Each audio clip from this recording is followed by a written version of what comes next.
All right, Joker Boxing. I'm here with Stuart Little and Jarrett Boxing, and we're just gonna talk about boxing and referees right now, and just everything that's really happening in boxing, especially coming off of the heels of James Kirkland versus Glenn Tapia. The late decision by the referee to stop the fight has been highly debated. So the question is, when is it too early? When is it too late? Stuart, what did you think about that stoppage in the Tapia Kirkland fight? I thought it was a horrendous refereeing. I mean, it's not the first time we've seen this referee do this either. I mean, I would have even stepped in like the round before, if not two. I mean, it was clear Tapia had run out of steam. It was clear he was just running on heart. That Mexican warrior in him just wouldn't let him quit, and it's going to damage him in the long run. At the end of the day, boxing refereeing seems to go from one extreme to the other. We either get a ridiculous stoppage, like the Groves one, or we get a terrible one, a well late one against Tapia. At the end of the day, there has to be a middle line. And I think the problem is, I think what we need to do is get ex-boxers as referees. I mean, these guys know when a fighter's hurt. They've been in there. They know what to look for. I mean, some of these refs, they've never took a punch to the head before. They've probably never thrown a punch, some of them. So, I'd like to see ex-boxers that have still got their faculties about them. Who have obviously won a career in boxing still, and I think going down the referee line would be a great move for them. Because something has to be done, because the Johnny Tapia is ridiculous. You've got a young boy who had a future ahead of him, and now that's took a few years off him, I'm telling you. Yeah, it definitely has. Definitely has. Yeah. You said Johnny, but it's Glenn. Yeah, I know. Sorry, Glenn. Glenn Tapia. It happened to me as well. But go on, Joe. Yeah, I'm gonna go ahead and rebuttal something that you said, those two. I think you made some good points about the stoppage, but where I might disagree though is with the whole having ex-boxers do it, because a boxer is always gonna look at his own tolerance and how he was in his career. So if we get somebody like Marvin Hagler refereeing matches, then a guy like Glenn Tapia is gonna die in there. You know what I mean? So you got to get the right guys. It's very different. It's very different when you're in there, giving the shots and taking them to someone else. I mean, these guys they've been out of the game a while now. They know the dangers of the game. I'm sure they're clued up to know when a fighter is out on his feet. I mean, all three of us in this chat knew that Tapia was gone the round before, and we're not even in the game. So. Yeah. Yeah, the only person who seemed to not know was the ref, apparently. But EJ, what do you think, man? What did you think of the stoppage? What are your thoughts on it? And the whole thing, you saw, is what's been happening in boxing for decades. I've interviewed many historians, Benny Pacheco, the legendary referee, soon to be Hall of Famer Richard Steele. All of them will tell you, like, in boxing, this is what the sport's about. It's a blood sport. It's a blood sport. We pay to see people get a nice beating. That's what we want to see. We don't like the outcome, but it doesn't stop us from watching it again. That Magnum fight, all of us watched. We freaking, that fight was great. Now we see the outcome, everyone feels bad about it. But the next week, we're watching Glenn Tapia getting beat up by Kirkland. We're sitting there watching it, but we can't get enough. We complain, but we can't get enough. We want to say, the referee should have stopped it, the judges should have stopped it. But let's go, okay. So let's go to Carl Froch and George Groves. It was stopped too early. No, we still winning. Okay, so that was stopped too early. But then the Glenn Tapia, man, that was way too far. What is it? What are we complaining about? This is what we viewed to see. We want to go and see that. If you don't want to watch it, we have to turn off the TV. Even if you put an ex-boxer in there, who knows? And they stop it too early, they stop it too late, they're getting criticised. There's a fine line of when to stop the fight. Obviously, 2 rounds earlier, if they stopped that fight when I thought they should stop the fight, they would have booed down the whole place. But look at this young kid, he's ruined, in my opinion, he's ruined, he'll never be the same again. But then when they talk about Kirkland coming off what he came off, shoulder injuries and all sorts, the reason why they even put that in there, they try to abuse him. See, boxers in the abuse sport, they put Kirkland in there because of what he did out of the ring. The management of Tapia, people are going to showcase gonna let this guy, young, fresh guy, put a beating on Kirkland. That's what that would have. That was supposed to happen. And then Kirkland turned it around and put a beating on the youngster. You know what I mean? So what is it? Like, it's boxing is they do everything to take advantage of another fighter. Oh, what's going on with the other fighter? Especially with social media. Oh, what's going on? He's not doing this, he's not doing that. When it first started, I knew it was when Mike Tyson and Buster Douglas. All the stuff that was going on with Mike Tyson, he got a beating for Buster Douglas how many rounds? Even though he knocked him down, the count was too late. But still, all the outside activity obviously affected him inside the ring, and now we know all these things now, especially with social media. So as athletes, the boxers, you know, they need to like have a nice, peaceful, harmonious house life and whatever business they do and coming into the ring. But like in the ring, the judges and the cornermen are the most toughest people in the ring. They're trying to tear, but they're not taking the blow. Any of them. Usually, it's good to have an ex-boxer in the corner, maybe, yeah. But you never know. Like even with boxers, like you said with Hagler, one of them old hard, nah, man, the kid like. When I give you an example, right? One of the most brutalest fights you ever see this year, and anyone listen to this podcast, yeah, this video, you need to go check it out. It's the Russian fighter. Costa Tszyu was training him. What's his name? Dennis Leverman versus Conerman. Yeah. Are you flipping joking? Are you flipping kidding me? And the reason why that fight was allowed to go on and on and on, and the brutality of the man's face. The man's face was being mutilated on TV. Not like it wasn't mutilated already, to be honest. His face looked pretty bad, but it was mutilated. The reason why is because what happened to Costa Tszyu and Ricky Hatton? Costa Tszyu still felt that he should have been able to finish the last round with Ricky Hatton. He's gonna stop this, so he was blatantly, he's there as an ex-fighter. He let Devin Lewis stop being that. He felt he should have took himself. Are you serious? Yeah, well, you know, let me finish what I'm saying. They can't get away from it. It is the brutality of the sport. If you don't like it, just turn off. We're gonna get. It doesn't matter. There's no perfect. Rich is still, in my opinion, one of those world-class referee. He always said when I especially talk to him, he's there to protect the fighter first and foremost. The rules and all them things there, he understands that, but he's there to protect the fighter. Now we complain about the Julio Chavez and the Mario Sailor, but Richard still didn't know about the time. He didn't know about 10 seconds or how many seconds left on the thing. He didn't know about it. He just said he was taking too many punishment year round after round. He said he would have stopped it 2 rounds earlier. Can you imagine the if he stopped that fight 2 rounds earlier? 2 rounds earlier, but you know what? If he stopped 2 rounds earlier, who would have won on the scorecards? No, actually, he wouldn't have been on the scorecards. He would have gone to the scorecards. Chavez would have won them. And this is what you see time and time again. You get rid of British Steel, you get rid of Arthur McCanny Jr., Arthur McCanny Sr., he passed away. You get Joe Cortez is retired. So you got all these things that you have dumb corner people in the corner, and you have a network who just wants to see you bloodfest. And this is what's happened. We complain, but we can't stay away from it. What are we? We're the we're the animals. We are, because we can't get enough of it. You know what I mean? But that's the way I see it. That's a serious threat. I ain't got nothing else to say. Sorry.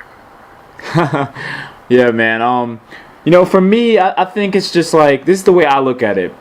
Like you said, where do you draw the line between the Froch Groves fight, where the refs, in everyone's mind, stopped the fight too early, and in the Kirkland's Tapia fight, where he stopped the fight too late? To me, at the end of the day, if I have to pick between an early stoppage and a late stoppage, I'm sorry, I'm going with the late stoppage, because at the end of the day, there's a third person in here that nobody's talking about, and that's the corner. That's the corner. The corner can stop the fight at any time. So as far as I'm concerned, it's not 100% the referee's fault. I say it's 60% the corner's fault, 40% the referee's fault, because the referee is giving the fans what they want. He's giving them the blood and the carnage that they came to see. Because guess what? If he jumps in and stops the fight, then all of a sudden you're going to have the fighter at the end protesting it. You're going to have Glenn Tapia's fans saying, oh man, Glenn Tapia was getting ready to come on, and you're going to have this big, huge controversy. Whether it was a realistic controversy or not, it's going to happen. And we're going to have to deal with the backlash of it. And just wondering what would have happened. Yeah, so... Good point you made. At the end of the day, the problem is with boxing, there's too many rats in the game. I don't care for the fighters. They're in there for their own financial gain and their egos. And sometimes when they can see their own, meant to be their own friends, in the ring taking a hiding, they put their own ego and financial needs first. And think, well, we might pull out of it, we can't afford to lose this one. And and that's the problem with that one. I think too many rats in the game that don't care enough about their fight. I mean, I give Tony Sims a bit of shit for chucking the towel in the Barker fight, but you know, when you sit down and think about it, then you know that's the trainer that cares about his fighter. Yeah, exactly. And you brought up a great point too. You got trainers who are sitting there and having all this pride, saying, "Man, this is a time for me to take my career to the next level." I mean, you got so many guys in the corner who got all kind of ulterior motives, and that's why for them, they want the fight to last as long as possible. But guess what? They're not in there taking the shots. So to me, I'm not gonna go ahead and blast the ref for taking a late stoppage like everybody else is. I'm directing most of my anger towards the corner. That's your guy. That's your man. You should stop the fight. If the fight's lasting a little bit longer, go ahead, throw in the towel, man. It's up to you, you know. But if you're going to sit there and leave your guy out there to take a beating, you can't blame the ref for saying, hey, man, this is a big fight. This is this kid's big moment. I don't want to get involved, especially when you usually, in these type of cases, got fighters protesting it to the refs, begging them not to stop the fight. I mean, remember when you had Rosado begging the doctor not to stop the fight in his fight against Quillen? So you got all these different factors coming in. To me, ultimately, the last call goes to the corner. The last call goes to the corner, and at the end of the day, they're the last line of defense. So to me, they need to take that initiative and call the fight if it's starting to get out of hand. Yeah, definitely. I mean, I don't think we'll see. You wouldn't see Emmanuel Stewart and Freddie Roach, rich trainers, seeing their fighters taken up because they don't. You know, they've got nothing to lose by pulling him out. They're millionaires anyway. Mm-hmm. You know what I mean? It's just these young up and coming trainers like Costazu who've got an ego, who's got financial needs, and they're putting them before the fighter. I mean, it's very rare you'll see a rich trainer let his fighter take a pasting like that. So it's usually the up and coming ones that are trying to make a name for themselves, not putting their fighter's needs before theirs. Yeah, I hear you, man. And fans got to stop having such knee-jerk reactions, too, and just going off of the deep end. You know, 1 minute people are crying about Frost Groves. Now people are crying about the Tapia fight. So, like you said, where is the middle ground? Where is the understanding to where we understand, okay, this is the perfect time? That's where, to me, the corner comes in at that point and says, hey, if this is happening, I mean, the corner, if they stop the fight too early, you know, that's on them. That's on them to deal with their fighter.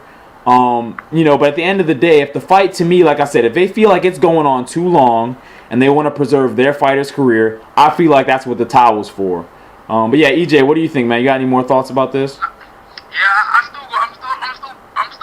actually still brewed because you know what? I'm more brewed with the whole like taking advantage of the fight in terms of what circumstances they go through. Like, I'll give you an example, like a guy who served his time. I'll give you someone like Joe Lewis, who served his time. He's done everything he can in the game. And the only reason he's come back in the game is for money, you know. And they let the legend, get back in the ring. And the last image you see is him getting knocked out across the rope, man. You know what I mean? They could have stopped that fight probably a bit earlier if you see him win and saved him from getting flattened and split the rope. They've been doing it to Muhammad Ali with Larry Holmes. You know, they've done it to Larry Holmes with Mike Tyson. All the legendary fighters, they all end up on their back after all the years they gave to the game. They end up having them sprawled out, and now they're trying to take advantage of people like James Kirkland. If James Kirkland, when he fought Angulo, after he lost against the Japanese guy Machida, whatever his name is, after he lost that fight and got knocked out, they put him in with Kirkland. They were going to get Kirkland a shot at Alvarez for the belt, and look what Kirkland did to me. He put the beating on that guy, and the reason they put him in there was because he got knocked out. Again, Kirkland again. He looks like he's drugged. His argument, shoulder dislocated, whatever. They put him in there with a young, fresh face, young boy, because of Kirkland's circumstance, and he puts another beating on it. Like, fighters don't get no respect because they look a certain way. You got the Jersey boy looking pretty, and you have the Mandinka warrior looking like a half man, half beast, and they put them in there. It's bullying what's going on as well. There's a lot of bullying going on, and the beating they allow some people to get is ridiculous. It's ridiculous. The boxing board, they try to say they should put the government in there. It ain't the government. It's all it is. Here with the people. In fact, the people who complain, they should go and get their license and get their referee license and get in the ring themselves if they complain that much. That's what I would do. Because the ring is, I'm not really complaining. I am complaining that it's happening, but all the other people really feel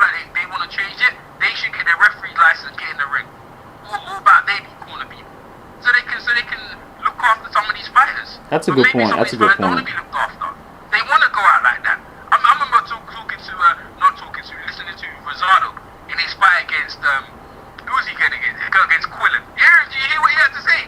Nah, man, his eye is open like the gash across his eye, top of his eye. You serious, bro? Couple more punches, you might lose your eye. And you're saying, no, I want to continue. I don't care if I lose my eye. That's the mentality of the fight. Jay Corrales, in his last fight in the ring against Joshua Crotty, do you hear what he was saying? He wanted it to continue. Even like, so the fighters themselves here, they're abusers themselves. I mean, who draws the line? They're all the same. They're all complicit. Well, that's what I'm saying. That's why I'm saying the referee can only be held so responsible. You know, I'm not saying that the ref should be just looked at as innocent. They should know when to stop a fight, okay? They should know that. I understand that. But to me, if the ref says, you know what, this is this guy's moment, this is his chance. I mean, let's look at it this way, okay? Certain people don't mind stoppages in non-title fights, but then if the title's on the line, they say, okay, well, let it keep going. You know, let it keep going because this is a big fight, man. This is this guy's big chance. Kind of like the Rosado fight, right? So that's the thing. It's like you said, when do you draw the line? To me, ultimately, the corner has to have the responsibility on their shoulders to get their fighter out of there if they feel like he doesn't have a chance to win. That's what I thought Darren Barker's corner did. And I thought they made the right decision. You know, the guy's hip blew out. He's getting knocked around in the ring. What's the point? What's the point at that point? At that point, you're just gonna make your guy look bad. He could hurt his hip.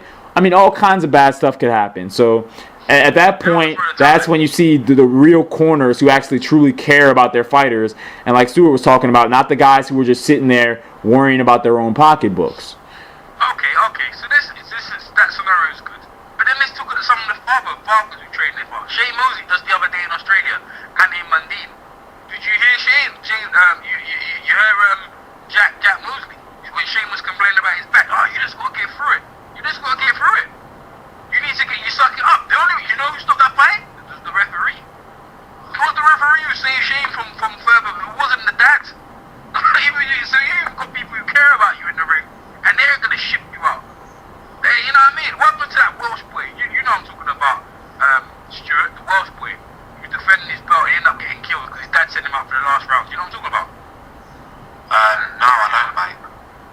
Nah, what's his Welsh boy? He's a guy in Wales. He was a lightweight champion. He was facing a Mexican guy, and his dad sent him out for the last round, and he ended up getting killed. And they got a statue of him in Wales. It was a decent fight. I can't remember his name now. But people listening, they might know who it is, right? But he ended up getting killed in the last round. His dad still has got to live with that. It's happening all over the sport, man. It's been happening for decades. It's just that when we see it ourselves, the Magnemar thing. I still remember the fight in my mind, and I talked to Richard Steele at the time, and he said he couldn't see signs because he always looking for signs. Like, you know the best sign when we see? The sign when we saw Jeremy McLennan versus Nigel Benn. Everyone saw that fight. Even me, I don't know. Because why is he blinking? Why is he blinking? Why is his gum shoot out his mouth?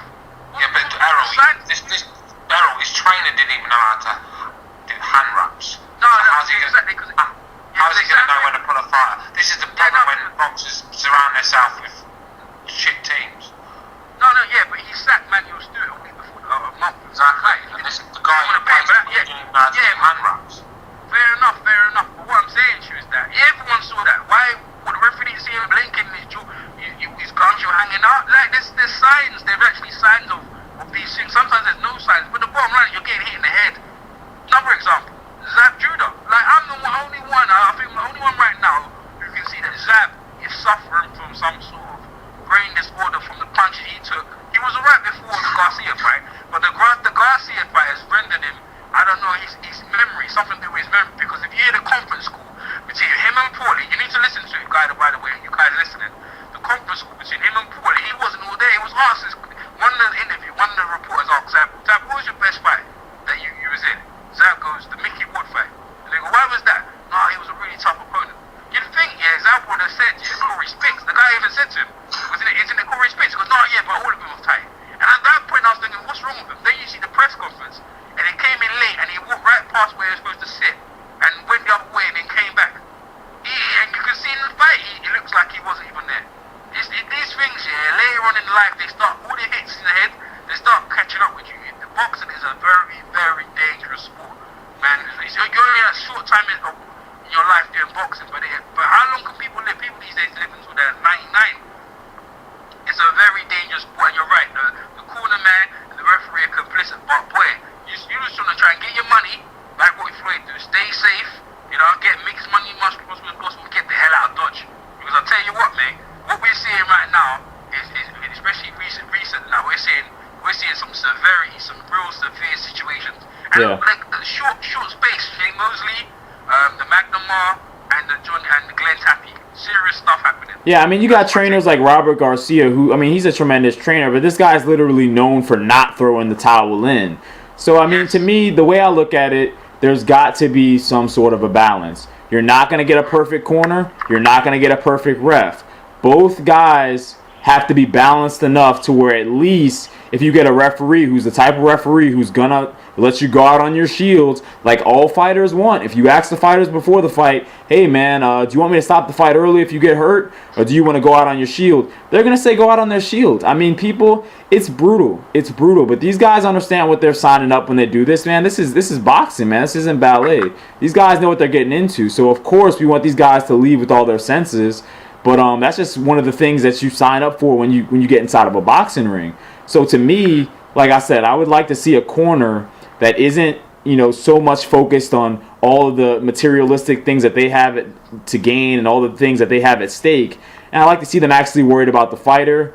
And, just get some balanced stoppages, man. When you see a guy isn't throwing back, or when a guy is really slowing down, and when it's time, it's time. And fans are to blame for some of these stoppages we're getting. Fans are to blame. The same people who are out crying about this Tapia and Kirkland fight are to blame for this late stoppage because everybody's complaining and crying about early stoppages. So this is what happens. We get a late stoppage. There's just not going to be...